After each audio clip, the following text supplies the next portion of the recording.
നമസ്കാരം. ഞാനിപ്പോൾ നിൽക്കുന്നത് ഇറ്റലിയിലെ റോമിലെ സാന്ത അനസ്താസ്യ മൈനർ ബസിലിക്കയുടെ മുമ്പിലാണ്.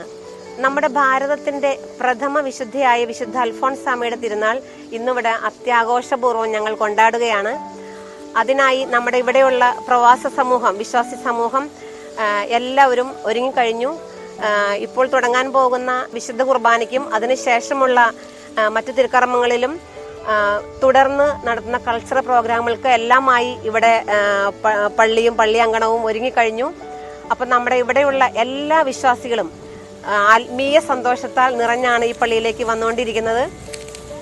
അപ്പോൾ നമ്മുടെ തുടർന്നുള്ള കാര്യങ്ങളിലേക്കും വിശേഷങ്ങൾക്കും തിരുനാൾ വിശേഷങ്ങളിലേക്കും നമുക്ക് പോകാം.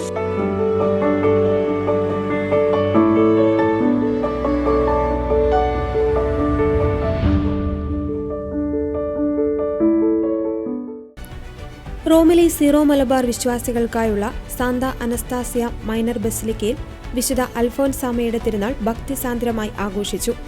ആഘോഷപൂർവമായ തിരുനാൾ കുർബാനയ്ക്ക് റവറന്റ് ഫാദർ ജെയിൻ മണ്ണത്തുകാരൻ മുഖ്യ കാർമ്മികത്വം വഹിച്ചു. ബസിലിക്ക വികാരി ഫാദർ ബാബു പാണാട്ടുപറമ്പിൽ, സഹവികാരി ഫാദർ സെബാസ്റ്റ്യൻ ഇട്ടിയപ്പുറം എന്നിവർ സഹകാർമ്മികരായിരുന്നു. ഇറ്റലിയുടെ വിവിധ ഭാഗങ്ങളിൽ നിന്നായി 600-ലധികം വിശ്വാസികൾ തിരുക്കർമ്മങ്ങളിൽ പങ്കെടുത്തു.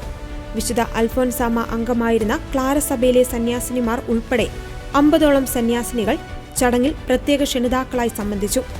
വിശുദ്ധ അൽഫോൻസാമയുടെ തിരുനാളോടനുബന്ധിച്ച് റോമിലെ പ്രവാസി മലയാളികളുടെ ഇടയിൽ നമുക്ക് ലഭിച്ചിരിക്കുന്ന ഈ ദേവാലയത്തിൽ പ്രവാസികളായ മലയാളികൾ ആഘോഷിക്കപ്പെടുന്ന വിശുദ്ധ അൽഫോൻസാമയുടെ തിരുനാൾ വളരെ ഗംഭീരമായിട്ട് ആഘോഷിക്കുന്നു. അതിനുള്ള ഒരുക്കങ്ങളൊക്കെ 1-2 മാസങ്ങൾക്ക് മുൻപ് തന്നെ ഇവിടെ ആരംഭിച്ചു. കമ്മിറ്റി രൂപീകരണവും അതുപോലെ തന്നെ മറ്റു പലതരത്തിലുള്ള ആൾക്കാരുടെ സപ്പോർട്ടും വളരെ സന്തോഷകരമായ രീതിയിലാണ് ഈ തിരുനാൾ ആഘോഷിക്കുവാനായിട്ട് എല്ലാവരും ഒരുങ്ങിയിരിക്കുന്നത്. കേരളത്തിലില്ലാത്ത ഞങ്ങളുടെ പ്രവാസികളായ ഞങ്ങൾക്ക് അതൊരു കുറവായിട്ട് തോന്നുന്നില്ല. കാരണം ഇവിടെ അതേപോലെ തന്നെയാണ് എല്ലാ ആഘോഷങ്ങളും വളരെ ഗംഭീരമായിട്ട് തന്നെ ആഘോഷിക്കുന്നത്. അതിൽ ഞങ്ങൾക്ക് എല്ലാവർക്കും വളരെ സന്തോഷമാണ്. റോസാപ്പൂക്കൾ നൽകിയായിരുന്നു ഇവരെ സ്വീകരിച്ചത്. തിരുനാൾ കുർബാനയ്ക്ക് ശേഷം ഭക്തിനിർഭരമായ പ്രദക്ഷിണവും നേർച്ച വിതരണവും നടന്നു. തുടർന്ന് വിശ്വാസികളുടെ വിവിധ കലാപരിപാടികൾ ഉൾപ്പെടുത്തിയുള്ള സാംസ്കാരിക സമ്മേളനവും അരങ്ങേറി. ബസിലിക്കയിലെ ചെദ്രോ യൂണിറ്റ് അംഗങ്ങളുടെ നേതൃത്വത്തിലാണ് തിരുനാൾ ആഘോഷങ്ങൾ സംഘടിപ്പിച്ചത്. തിരുനാളിന് മുന്നോടിയായി 10 ദിവസം ഓൺലൈനായി അൽഫോൻസാമയുടെ നൊവേനയും പ്രത്യേക പ്രാർത്ഥനകളും സംഘടിപ്പിച്ചിരുന്നു. നാടിന്റെ പാരമ്പര്യവും കൂട്ടായ്മയുടെ സ്നേഹവും കടൽ കടന്നും കാത്തു സൂക്ഷിക്കുന്ന ഇവിടുത്തെ മലയാളി സമൂഹത്തിന് ഇത് വലിയൊരു അനുഗ്രഹത്തിന്റെ ദിനമായി മാറുകയാണ്. വിശുദ്ധയുടെ അനുഗ്രഹം പ്രാപിച്ചതിന്റെ വലിയ സന്തോഷത്തിലാണ് ഓരോ വിശ്വാസിയും ഇവിടെ നിന്ന് മടങ്ങുന്നത്.